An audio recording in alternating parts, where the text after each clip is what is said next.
Life is unpredictable, but how you prepare for the unexpected shouldn't be. Take ownership of your life planning with Policy Genius to help your loved ones have a financial safety net in case something happens to you. Whether to cover debts and routine expenses or even invest the money and earn interest over time. With Policy Genius, finding and buying life insurance is simple. You can compare quotes from top insurers and could find coverage that fits your needs and your budget. Plus, they offer life insurance policies starting at just $276 a year for $1 million in coverage. It's an easy way to feel good about and plan for the future. No wonder Policy Genius is the country's leading online insurance marketplace. Don't wait for life to make other plans. Protect your family today. Head to PolicyGenius.com to compare top-rated life insurance policies, get your lowest quote, and make a smart move in under 10 minutes. That's PolicyGenius.com. Hey there, are you sitting down? Good, because Wayfair's end-of-season sale is here, and you can shop it from your couch. It's Wayfair's Labor Day clearance, and it's on now. Right now, you can score up to 70% off everything home at Wayfair, like up to 50% off outdoor furniture and decor, and up to 70% off area rugs, plus amazing doorbuster deals, and 24-hour surprise flash deals on Wayfair home finds in every style. And get it all with fast shipping on everything, right to your door. From furniture to faucets, this is your last chance of the season to score huge deals at Wayfair. Don't let the final days of summer pass you by without shopping these end-of-season savings. So don't wait. Like summer, these savings won't last. Head to Wayfair.com today to score up to 70% off everything home. Celebrate your holiday weekend with can't-miss savings before they run out. Shop Wayfair's Labor Day clearance now through September 2nd at Wayfair.com. Wayfair, every style, every home. Finding great candidates to hire can be like, well, trying to find a needle in a haystack. Sure, you can post your job to some job board, but then all you can do is hope the right person comes along. Which is why you should try ZipRecruiter for free at ZipRecruiter.com/zip. ZipRecruiter doesn't depend on candidates finding you. It finds them for you. Its powerful technology identifies people with the right experience and actively invites them to apply to your job. You get qualified candidates fast. So while other companies might deliver a lot of hay, ZipRecruiter finds you what you're looking for. The needle in the haystack. See why 4 out of 5 employers who post a job on ZipRecruiter get a quality candidate within the first day. ZipRecruiter, the smartest way to hire. And right now, you can try ZipRecruiter for free. That's right, free at ZipRecruiter.com/zip. That's ZipRecruiter.com/zip. ZipRecruiter.com/zip. Yeah. You gotta work. You gotta work, grind, shine, it's mine. Gotta show everybody it's my time. Getting here, you gotta work, grind, shine. Never mind who talking down, cause they lying. Don't talk, you gotta work. Welcome to Let's Talk with Carl Lee and frequent guest hosts Hollis Lewis and Lisa Otey, where sports, culture, and community intersect. Join the crew as they dive into engaging conversations with guests from all walks of the sports life. Let's Talk is proudly presented by attorney Frank Walker. Real talk, real experience, real results. FrankWalkerLaw.com. And by the all-new historic Coyer Diner in downtown Charleston. Online at CoyerDiner.com. Let the conversation begin on Let's Talk. All right, ladies and gentlemen, this is Carl Lee with Let's Talk. And I have my co-host, Hollis Lewis. Hello, hello.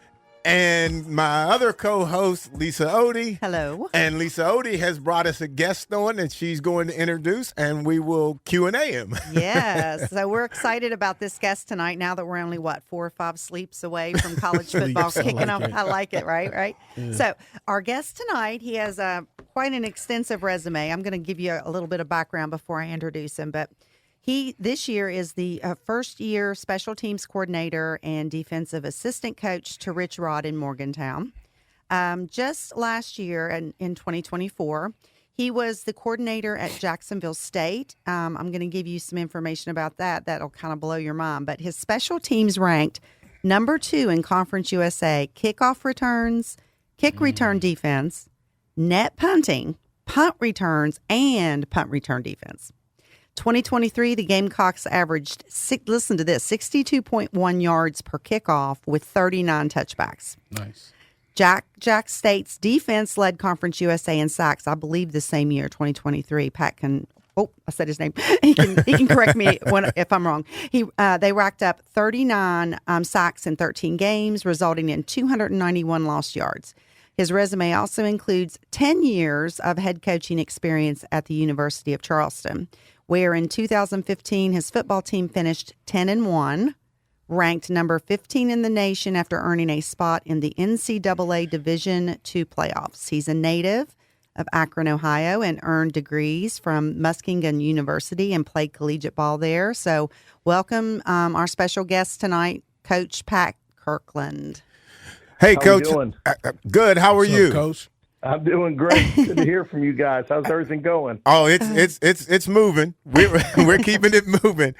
I want to. My first question is, okay, so when I'm hearing all of this that Lisa's talking about of your achievements, I go right straight to the special teams thing because one, most folks don't understand the relevance and how important special teams are, and I'm trying to figure out, like, I'm listening to all these accolades that you have there, and I'm trying to figure out, like, what is it that you're looking for when you start looking for a guy who's going to run down on kickoffs or any of that kind of stuff? Because what are you trying to do?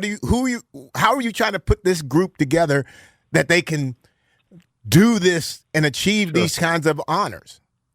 Yeah, well, I think the first of all is getting those guys buying in on how big of the role special teams plays in a game. When we looked at all of West Virginia University's games last year and broke them down and, counted the number of snaps, and we found out really special teams was anywhere 19 to 22% of the snaps were some form of a special teams play. Wow.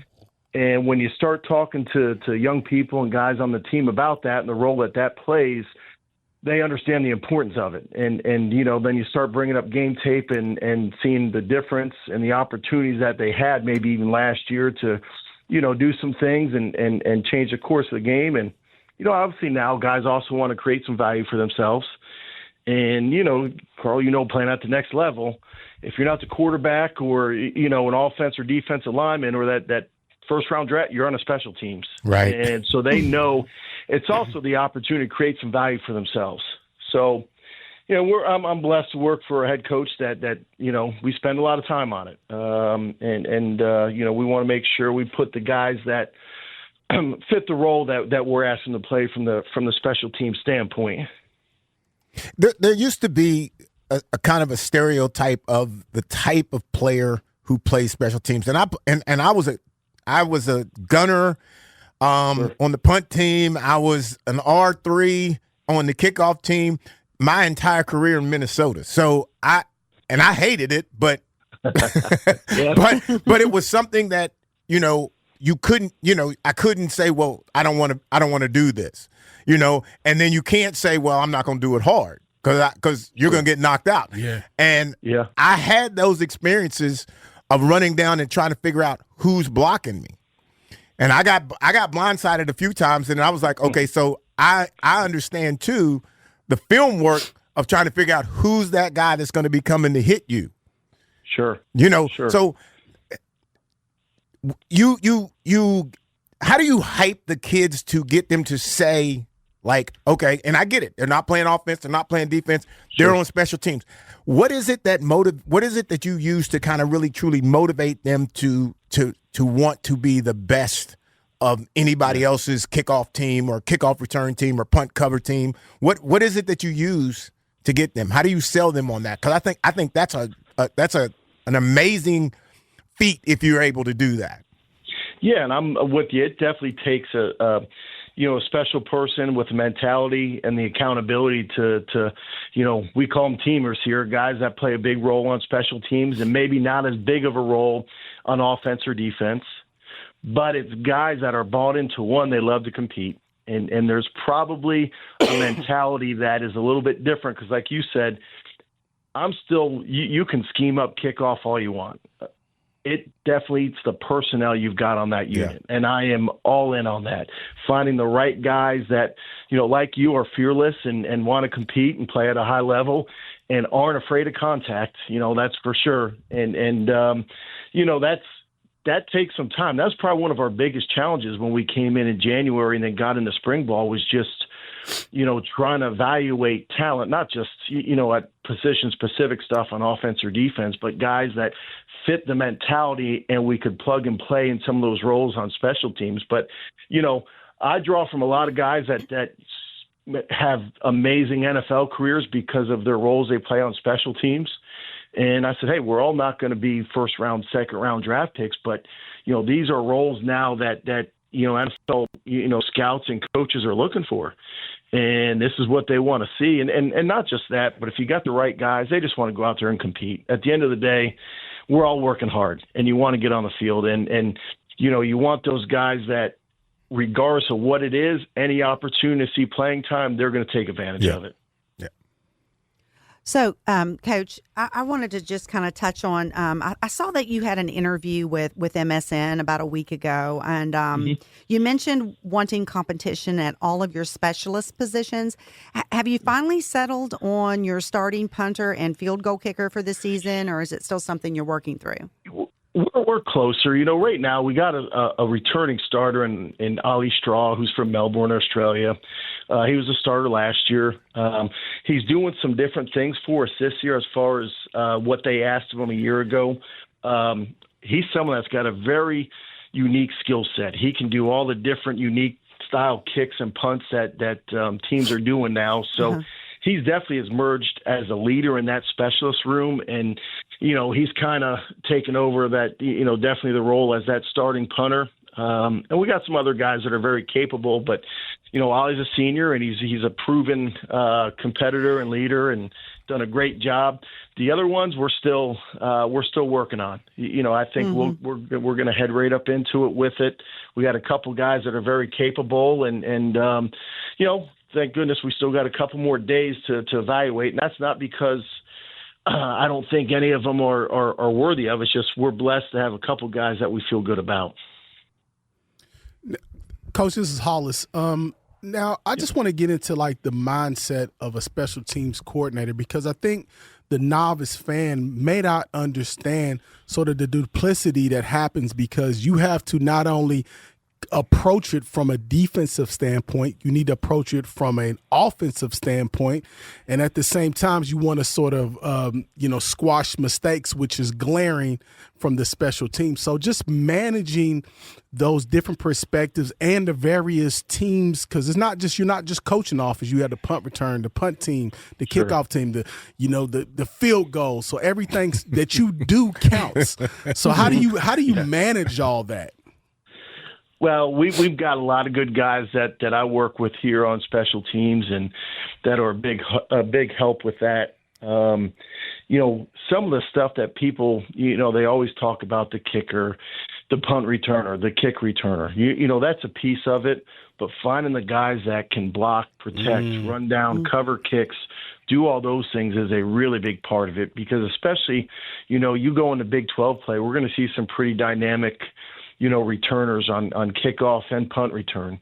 And equally, they're going to have guys, everybody's putting their best athletes now to try to come after kicks and block kicks. So, our goal one is to be diverse enough in the kicking game that we're not predictable. And you got to be careful, especially early on in the season. You don't want to have so much in that the kids can't execute at a high level. And that's important. But, really what we'll do early, we'll try to keep it. Finding great candidates to hire can be like, well, trying to find a needle in a haystack. Sure, you can post your job to some job board, but then all you can do is hope the right person comes along. Which is why you should try ZipRecruiter for free at ZipRecruiter.com/zip. ZipRecruiter doesn't depend on candidates finding you. It finds them for you. Its powerful technology identifies people with the right experience and actively invites them to apply to your job. You get qualified candidates fast. So while other companies might deliver a lot of hay, ZipRecruiter finds you what you're looking for. The needle in the haystack. See why 4 out of 5 employers who post a job on ZipRecruiter get a quality candidate within the first day. ZipRecruiter, the smartest way to hire. And right now, you can try ZipRecruiter for free. That's right, free at ZipRecruiter.com/zip. That's ZipRecruiter.com/zip. ZipRecruiter.com/zip. Somewhat simple, early and keep building on that as the season goes on. A lot of that's just doing a great job of self-scouting. What'd you do last week that teams may pick up on, and what wrinkles can we throw in week to week to help us out? Nice.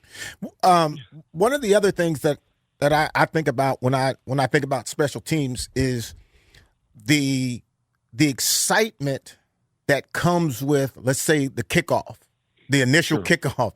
And the players who are those kind of guys that are your, I guess you could almost call them hype guys, that you just can automatically count on those kind of guys. Do you purposely press them to do that? Or I know that they'll do it on their own, but is there a place where you want to get in front of that guy, talk to him and say, come on, we got to go. We got to, you want to get him going so that he's going to go crazy. Do you have those types of guys that you kind of push to get crazy and they'll do it for you? Like Carl Lee? Absolutely. No, he's spot on. You can tell it's a guy that gets it, because those are the guys you're looking for. And you hope on your team you don't have to look too hard to find those guys, because one, that they are a big personality in your program. They have a passion for football, and you don't have to give them a pep talk to get them ready to go, but you love doing it because they get you fired up as well. And we've got some guys that, are ready for Saturday and just to go down there and get after it. I'm hoping that, we got kickoff off first and we go down there and set the tempo and get the crowd involved early, because, those guys, they've worked hard. And I think we've got a good unit, some guys that, really care about WVU football and have a passion for it. But it does take a different mentality. It's not for everyone. Right. We got some really good football players on this team. And I'm not saying names, but they wouldn't be good on kickoff coverage. That's just not what their forte is. It takes a special kind of mentality and personality to go down there and get that job done.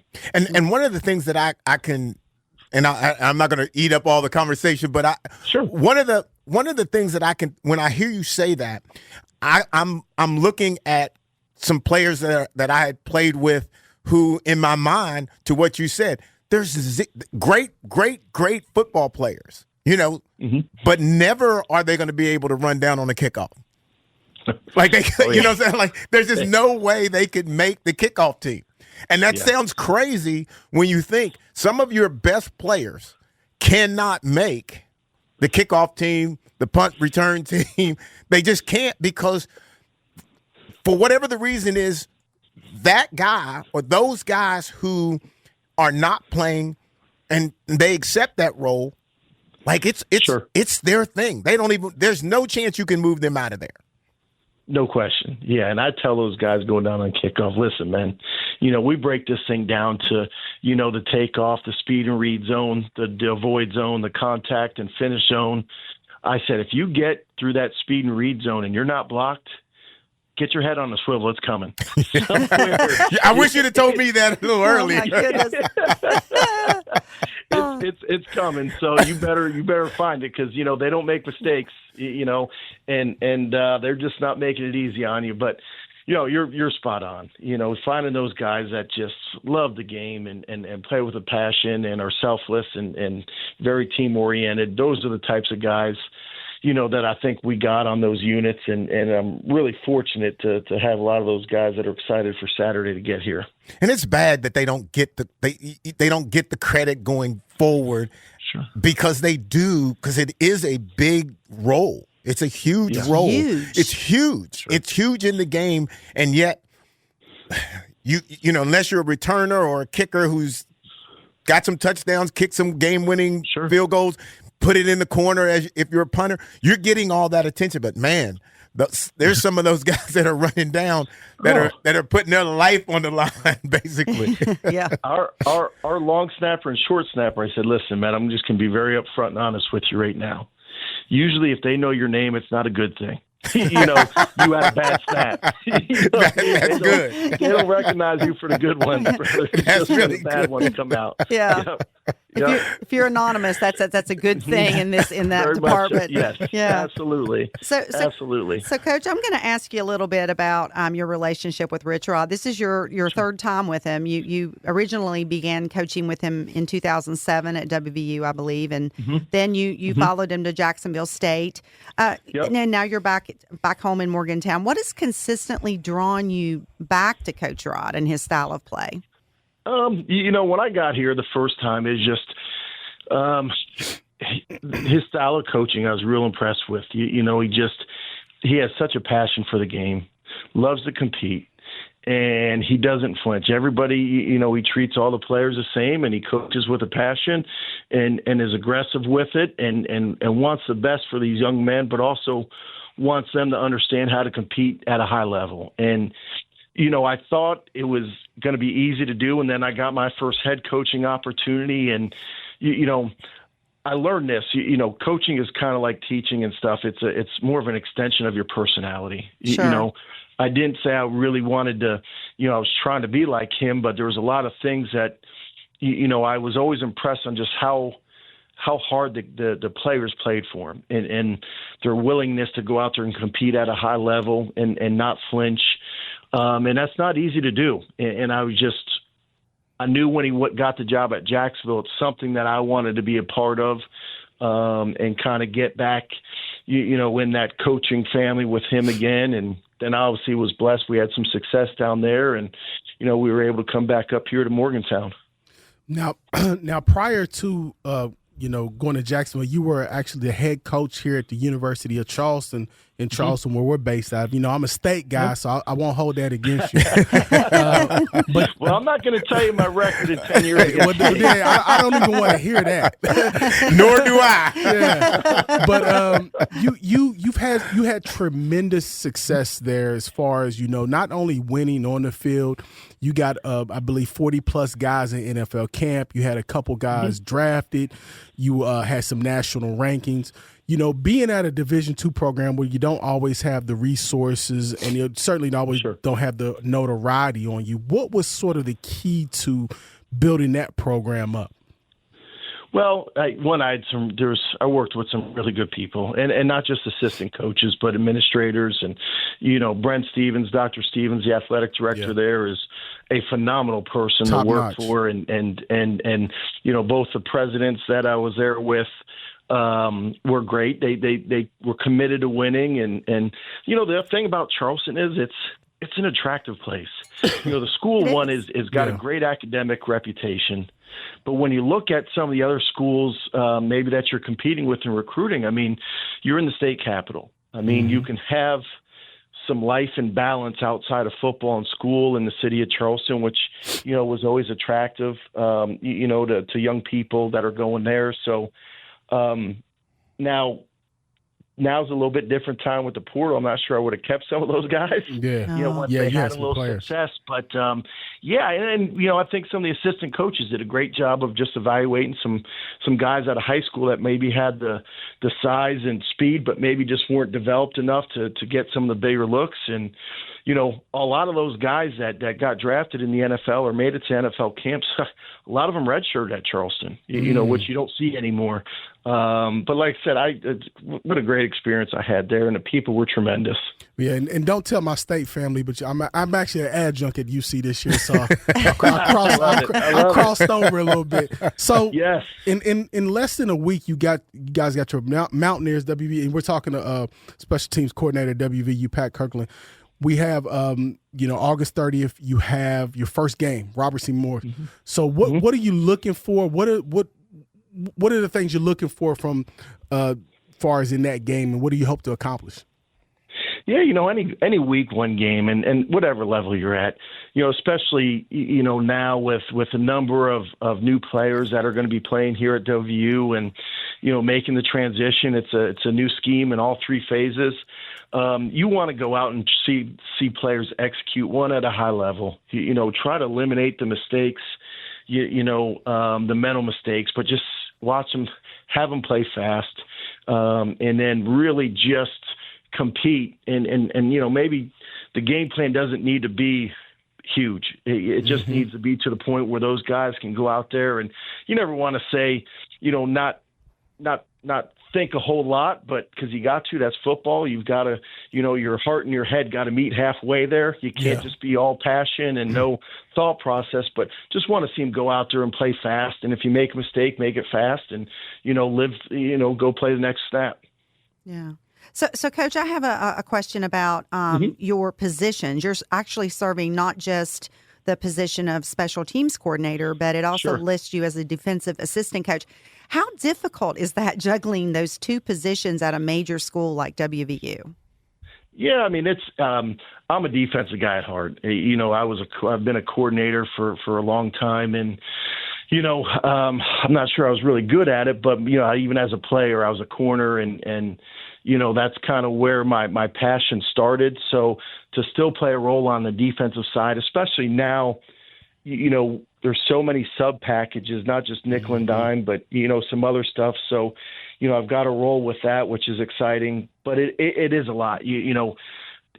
When you get into some of these game weeks where, Monday, Tuesday, Wednesday nights, they become kind of early mornings for the most part. And I'm really fortunate that some of the coaches here I work with special teams, Chris Herring and Tucker Donati are phenomenal. So we've got a really good support staff and coaching staff, but it's not easy. A lot of it, especially when you get later in the year. Finding great candidates to hire can be like, well, trying to find a needle in a haystack. Sure, you can post your job to some job board, but then all you can do is hope the right person comes along. Which is why you should try ZipRecruiter for free at ZipRecruiter.com/zip. ZipRecruiter doesn't depend on candidates finding you. It finds them for you. Its powerful technology identifies people with the right experience and actively invites them to apply to your job. You get qualified candidates fast. So while other companies might deliver a lot of hay, ZipRecruiter finds you what you're looking for. The needle in the haystack. See why 4 out of 5 employers who post a job on ZipRecruiter get a quality candidate within the first day. ZipRecruiter, the smartest way to hire. And right now, you can try ZipRecruiter for free. That's right, free at ZipRecruiter.com/zip. That's ZipRecruiter.com/zip. ZipRecruiter.com/zip. And you're breaking down a lot more games, a lot more plays to go through. It's a little more challenging. And an interesting thing that I guess I don't really know how this, and I should, but I don't know how this necessarily works. As a DB coach, are you basically stuck on how you're going to do your secondary based off of what the D coordinator is going to tell you, or can because I know when in Minnesota when Floyd Peters came in and Pete Carroll came in, they came in and it was, we're going to blitz, we're going to play man-to-man, and boom, that's it. Whether or not Pete I don't know if he had any control in that or if they had conversation, but is there conversation of like how you want to play in the secondary, how the backers are going to play, how the D-line's going to play? Tell the folks how that really kind of comes together. How do you develop that defense? Because it is 3 different kind of parts of it. Absolutely. And Zach Alley, who I'd worked with for 2 years at Jacksonville State before he went and was the defensive coordinator at Oklahoma for a year. Now we're back together here, at West Virginia. He's got some ideas, but I think the one thing that's great about him is he listens. He understands we've all been doing this for quite some time. And, he asked for the input. Now, there's certain defenses and calls that you run that call for specific techniques. Right. But at the same time, the one thing, I'm really passionate about on defense is you don't want those players, especially at corner, to be robots. being a corner and whether you're playing press man, off man, or zone coverage, you know what you did the prior 2 plays or 3 plays ago to set it up when you played press man, and you don't want to be handcuffed because of a call and say, I've got to do this specific technique, because that might not be your skill set, or it might not work against that, your opponent. It's like when you're a pass rusher, you don't want someone to tell you, hey, every time you got to go speed to power, or you got to do a ghost rush, or, club rip. Everybody's got a little bit of different tools in their toolbox. So you want the players to play fast and do what works for them. But at the same time, a squat corner is a squat corner. You play in cover 2. There's only so many things you can do pre-snap to disguise that. Right. So, I think it's a little bit of just meeting halfway. And he's tremendous at really suggesting and saying, hey, we've got to do this in this situation. But other than that, couple the technique with the down and distance, and you hope you educate the players enough that they can do that on their own. All right. Well, we're going to let you go. I'll just say this to the listeners.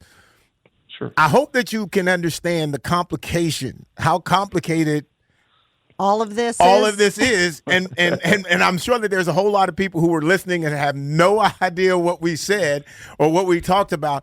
But that is that is what football is. It is at each level. It is just different. It's just complicated. It can be difficult. And to serve 2 roles at a major university, that's a lot. And good luck, Coach. And yes. Best wishes to the Mountaineers this season. Thank you so much, Coach.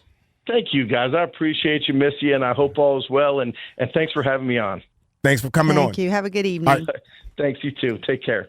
All right, ladies and gentlemen, we shall be right back, and we'll be ready to go.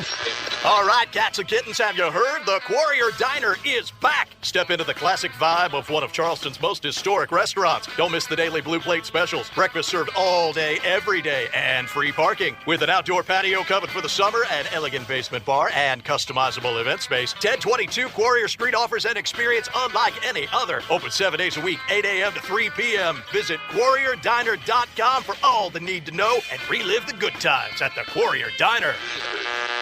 Let's face it, bad things happen to good people. Seriously injured in a car accident, trucking accident, or even wrongfully arrested. Life happens, and when it happens to you, you will need sound legal advice and aggressive representation. That's when you call attorney Frank Walker at 304-413-0179. That's 304-413-0179. Lock it in your phone, text it to a friend. 304-413-0179. Or visit online at attorneyfrankwalker.com. Let's Talk with Carl Lee is presented by attorney Frank Walker and the all-new historic Warrior Diner. Come in on episodes, ask the crew questions, or suggest topics on our Facebook page. Search for Let's Talk with Carl Lee and remember to like the page to become part of the conversation. Subscribe by searching Let's Talk with Carl Lee on your favorite podcast service and tune in Thursday evenings at 7 or Sunday nights at 8 for Let's Talk with Carl Lee. This is Let's Talk with Carl Lee. Now back to the conversation. All right, ladies and gentlemen, we are back, and Hollis Lewis will be introducing our next guest. All right, so we have another special guest on. Again, shout out to Coach Pat Kirkland from WVU. Yep. We have, now again, I might mess this up, Dr. Swayne. So we have the Assistant Executive Director for the WVSSAC. Am I correct? That is correct. Okay, so this is job. See, I had no chance at that, so I'm glad you had it. Tongue twister. Yeah. So this is a new position. Previously, you were the principal at St. Albans High School, your alma mater. So what attracted you to this position? Well, it's very organic. It certainly wasn't on my radar or some vision board or a trajectory of where I thought my professional career would take me. But as I served in the capacity of principal at St. Albans High School last year from 2024 to 2025, I did have the opportunity to serve on the WVSSAC's board of directors. Yes. Mm-hmm. I was very honored and privileged that our body of principals in the member schools nominated me and I was elected to that position. That position is one of several principals, each represented across the regions of our state, where we sit on the board of directors to make decisions, even in the student appeal process. Yeah. So I got to see a lot of the backside and the inner workings and meet some of the administrative staff at the Parkersburg office, understand those roles a little bit more. One who is a mentor even through Kanawha County Schools with me in my career was Dr. Cindy Daniel, who previously served as one of the assistant executive directors. And upon her retirement, I began asking her questions about her position and what it entailed.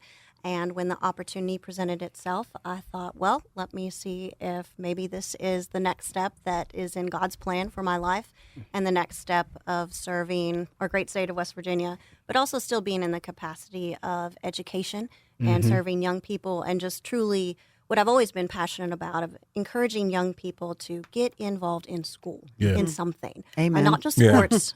Lots of activities. Yes. And we do. You see WVSSAC, you think of sports in our state tournaments because that's what really, gets a lot of the publicity as it should.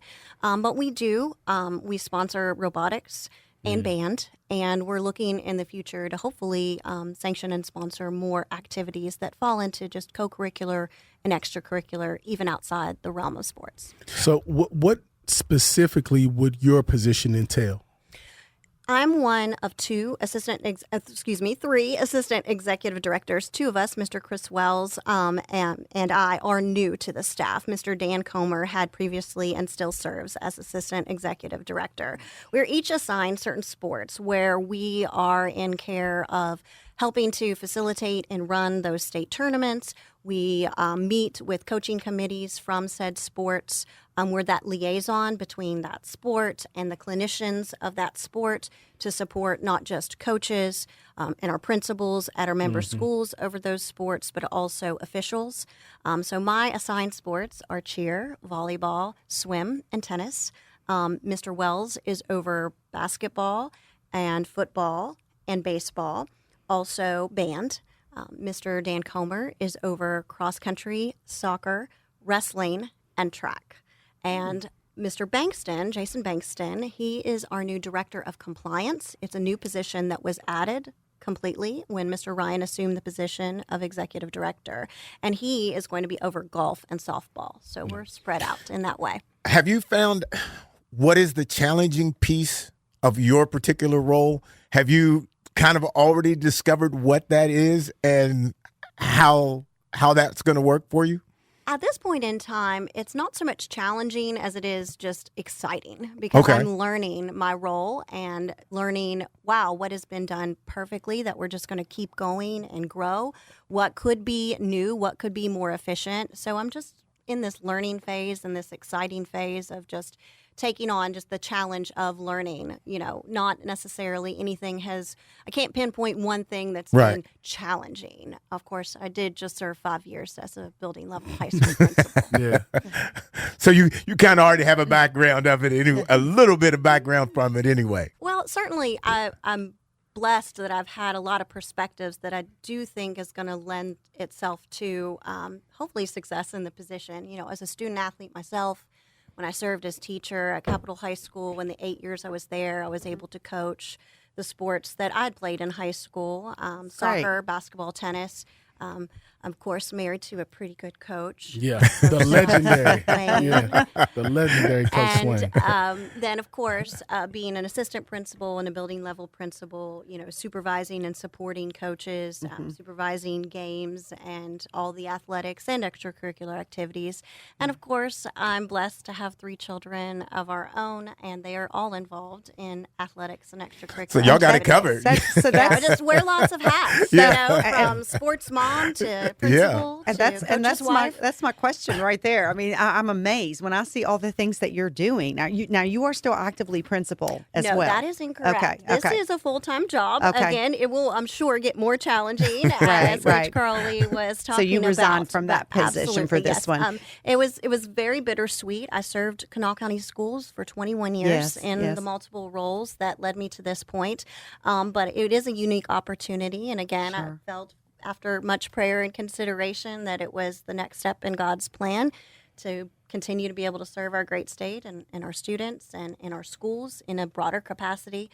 So, yes, I did have to resign from the principalship at St. Albans High School. That had to be tough, in order to take on this position. Yeah, and you also, and I don't know if you've mentioned this already, I may have missed it. Were you VP of the Mountain State Athletic Conference Board of Control? What would that position? That kind of intrigued me when a board of control. It just sounded really like strong. Like, what was that about? The Mountain State Athletic Conference encompasses a lot of Kanawha County schools, but also Cabell County and Putnam County schools, predominantly 3A, 4A schools. So your larger schools. It's been a very competitive athletic conference, historical in the state of West Virginia, and they have a board of control, and it's very almost like a microcosm of the WVSSAC, but it just provides that opportunity for schools to have that interscholastic competition, provide MSAC tournaments, provide officials for said sports through their board. So kind and of like an organization. Has a constitution and bylaws, and it's just another way to support, again, that microcosm of an athletic conference within our state. And I was vice president before, again, having to resign from principalship, moving on to the WVSSAC. I couldn't continue still serving the MSAC. Yes, I'm sure. that leads me to my question as far as I know last year when they made the 4A division, particularly in football, there was a lot of disagreements about the calculation and how they did it and everything like that. But one of the questions that I had is that I know last year, and I believe this year too, in the MSAC, they still had far as a mix of quad A and 3A schools. So in the future, would that be worked out where you're going to have just single level conferences, or would it continue just to be a mix? As I was leaving, of course, their last meeting was July into August, that may have made some different decisions. But what we were trying to do to uphold the conference, maintain the conference, so that it could maybe even grow and include more 3A and 4A schools. In fact, over the end of the last school year, Parkersburg South joined us, so that was another 4A school. But they were going to continue to build the schedules for predominantly 3A schools playing 3A, 4A schools playing 4A schools, but at least one crossover game or two crossover games within the schedule. Prior to even the change in classifications, the MSAC did make the decision to reduce the number of total conference games since the membership had declined a little bit. But they're trying to be very flexible to uphold the conference in order to just protect just the wonderful things that it can provide for those schools in that region, in that area. So you projected like that's going to be something that's going to be maintained, you think? Even though there are different classifications? That was the discussion, and that was the collaboration that was really taking place among the principals and athletic directors of those member schools in the MSAC to do what they can to be flexible and keep it together moving forward. Nice. And so in the 4A and 3A, I know that there's some crossover. Is there a way to sort of, I'll say, protect a 3A school from a 4A school that they just, the 4A is just really a good team and maybe they just try to schedule a game? Is there any way, because I think safety in those situations, do you all play a role in trying to determine, like, should this team be playing this team? Like, could a 4A team play a 2A team? We don't have any control over in terms of who a school wants to schedule, as far as 4A versus 3A in football, basketball, volleyball, softball, whatever sport it may be. Yeah. We don't govern the coaches' and decisions of what other conference to maybe be a part of. Sure. As you know, there's the MSAC conference, there's the Cardinal conference. It is up to the individual principal, athletic director, and coach of whatever said sport to determine their schedule and who they want to play. One benefit of being part of the MSAC is working together to schedule games that would be better aligned to make sure, safety and success happens, with both the 3A and 4A schools that are involved. Okay. Yeah. Yeah, and I just had a question too, just because you got sports like volleyball, tennis, different sports like that, sports that are more that our girls are playing. How do we do a better job of bringing more light and publicity to girls' sports, particularly in high school? Well, I think it's just making sure that you provide those opportunities. And even if a school has a sport, middle schools, I think, is an important talking piece with this, because not all the state level commissions through our National Federation of High School Sports, that's kind of our governing body of all our state commissions.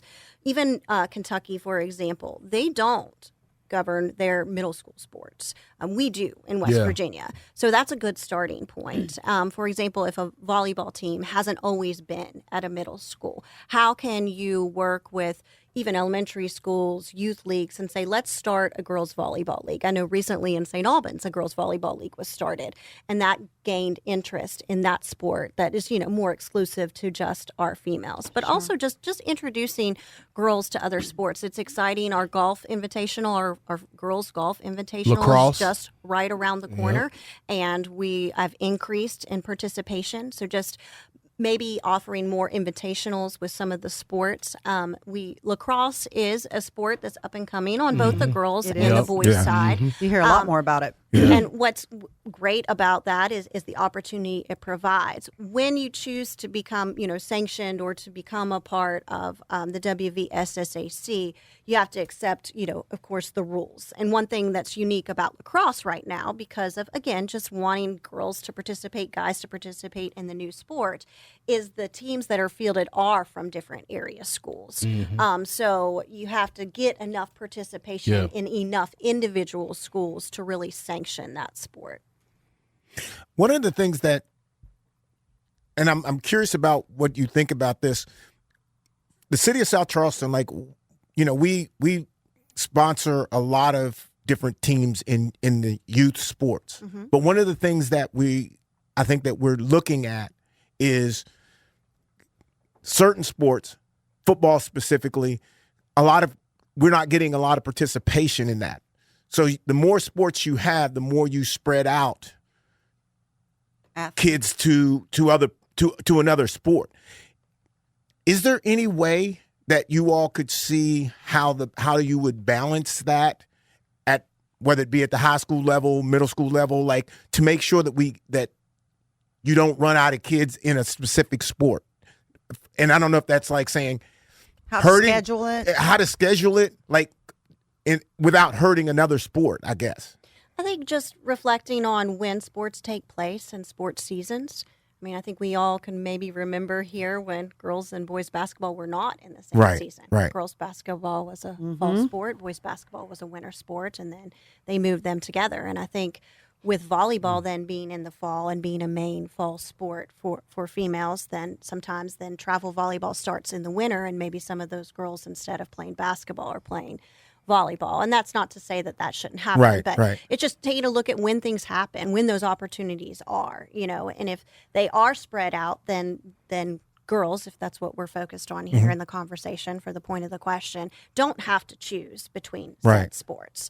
I'll give you kind of a unique example that, certainly is exciting. Flag football for females is taking off. We've talked about that. I think it has been talked about. And certainly, when would you offer that? And in a roundtable discussion at our conference, just as our new hires, myself included, we were able to go at the very end of June to Chicago to our NFHS National Conference. And at one of the roundtable discussions, just meeting of the minds of the different assistant executive directors representing the other states all across the nation, we were talking about flag football. And that was my question. Well, when do you offer that sport? I would have absolutely loved to play that. Oh, my goodness. And but would have I had to choose between soccer and flag football, or basketball and flag football, or tennis and flag football, or maybe I could balance both of those.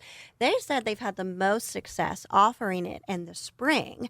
And surprisingly, but maybe not so surprisingly in my opinion, a lot of your cheerleaders and the especially those that are on the sideline at those football games. That makes sense. That is, they're seeing new athletes to this new sport because they have that opportunity to do that in the spring. Where a lot of the girls that have maybe already taken to soccer or volleyball or basketball maybe aren't as interested in trying another sport in the spring. So what's been encouraging about that moving forward is you're getting newer athletes that haven't done another kind of predominant girl sport. So it is adding and not detracting from the other sport opportunities that are out there for females. So that's exciting. See, I would have thought you had the girls flag football just during football season. So you play like the girls game, then you play like the football game, you know? I think like for us in youth sports, I think we could do that. That's interesting. But I to me, like, I think I want them to have a season to where there's nothing. A parent, so the parent doesn't have to try to split what game they're going to. But whether I think it's football or whatever. with travel sports, that's kind of that's probably already gone. Travel sports is really an issue. And that's kind of the question that I had to build on. That is that being a sanctioning body, and to your point, I've been in other states where, again, middle school is not sanctioned; it's just high school. West Virginia is unique, where we sanction down to middle school. So, with the proliferation of travel sports, what's sort of the future that you guys kind of been discussing that you can disclose to us around balancing that sanctioning within the setting of the school, but also acknowledging that travel sports are here? Well, we absolutely want to promote education-based athletics. I mean, that's what we stand for. I like that. I like that terminology. That is actually a campaign that is just being reaffirmed by our national federation, and it's called Protect the Purpose. And we're going to do some more things with that as we continue this year. And what's exciting, too, just to hit on that just a little bit, is we're getting ready to celebrate 100 years of being aligned with our national federation. The WVSSAC has been in cooperation with NFHS for 100 years this year, so since 1925. So Protect the Purpose is just reminding everybody that, nationwide we have over 8 million kids involved in education-based activities, predominantly sports, but also those co-curricular activities, band, robotics, speech and debate in other places, show choir, whatever it may be. But 7% do that in college, and only 2% get that scholarship. So it's really about, hey, we're working with cooperation, citizenship, building our leaders of tomorrow, that they get that experience so that it can carry them into whatever they choose to do. Getting back to your question, how we navigate that in conjunction with travel sports, we certainly want students and student athletes in particular to develop. And if travel sports is a part of that development, that can be a great thing. So in order for them to coexist, we want to still promote, hey, rep your school, be a part of education-based athletics. I like that. But at the same time, make sure that, we, again, carefully place when seasons are and understand and communicate clearly those rules about non-participation sports. I guess I'll use my daughter as an example because that's easy. She's a freshman at Nitro High School. She participates in multiple sports right now. Her sport of choice in her season, which is her favorite, is soccer. She does have a goal of playing that after high school at the college level. And in communicating that to her father and I, we chose to allow her to be participating in a travel club team, WVFC, and it's been wonders for her development. And it happened, of course, in the off season of the school-based soccer team. And so she's still allowed to be a part of that team, but she can't participate again in that team until the completion of her established school season. And I think which is perfectly right. Which is, and it does. It coincides with when travel soccer starts back up as far as their competitions in the spring. But teaching and educating our coaches, our principals, our coaches, our athletic directors, and so that they can then share that communication, and hopefully we can continue to share more communication with parents in putting our information in more easily accessible pockets of whether it be social media or a website, and just, again, continue to make that better so they understand they can coexist. Yeah. And it does benefit your kid to do both, and they can do both. And that's okay. You don't have to make that choice. Sure. So we are not going to let you leave without asking one question about that transfer rule. So we have an expert in the room. We got somebody. So because we even had a little discussion about it last week as far as how many transfer, because there seems to be just a little bit of confusion left with it. So how many transfers can you have? Can you transfer coming from middle school to high school, and then are you allotted another one, or is it just one total now? It is one total. So just to be clear, so that transfer, like if you were supposed to go to John Adams to GW, you go from John Adams to Capital, that counts as a transfer. Correct. Okay. And even coming out of middle school, it used to be that you could go to whatever high school you wanted to go to, used to be. And then if you were unhappy or you just said, hey, I'll use my daughter Isabella. Let's say I'm still the principal at St. Albans High School. So she wanted to come school with Mom. We live in Nitro. That's her feeder area. She went to AJ Middle School. She should go to Nitro High School. Yeah. She decided she wanted to go to St. Albans. That's fine. If she transfers back to Nitro, this was as a ninth grader, if she transfers back to Nitro High School, or transfers to her home school, she has to sit 365 because her one transfer choice was 8th grade going into 9th grade. And that's sometimes still the heart of the confusion. In our rules clinics tour and our regional principal tour, because Mr. Ryan and our assistant executive directors, we go out and our clinicians and we do coaching clinics and we do informational meetings for principals all across the state. Are there any of those sort of clinics for parents? No. Okay. Is that something that could possibly just down the line in the future? I'm not going to say it's impossible. Certainly, I'm very grateful to Mr. Wayne Ryan, who, again, selected me for this position and is doing a great job and I think has a great vision for continuing to keep its strength and also move it forward. So I'm certainly not going to speak on his behalf or say no. But our primary goal is to make sure that our principals are educated as well as our coaches and athletic administrators so then they can be that liaison to parents because ideally they're more accessible to parents. Yeah, sure. Yeah. And it's their school and their community and they can deliver that message to, again, who's right there in their backyard where it's, what happens sometimes in the summer if the doors of the school aren't open and maybe you can't have that conversation with that principal or that coach or that athletic director, then you don't know where to turn. Yeah. So just to be clear, you get one transfer. So so that's whether you're in high school currently now, you go somewhere else, or you're in middle school and then you're going to your out of district school. Correct. And where can people, parents, individuals get more information about the WVSSAC rules, different things of that nature? WVSSAC.org, our website. You can just Google the letters and it pops right up. We are working, actually even today, we're having meetings about how to improve the functionality and accessibility of our website and the content that we put on our website so it can be that hub, not just for our principals and coaches and officials and athletic administrators, but also parents. Yes. So we do That's hope needed. in the future.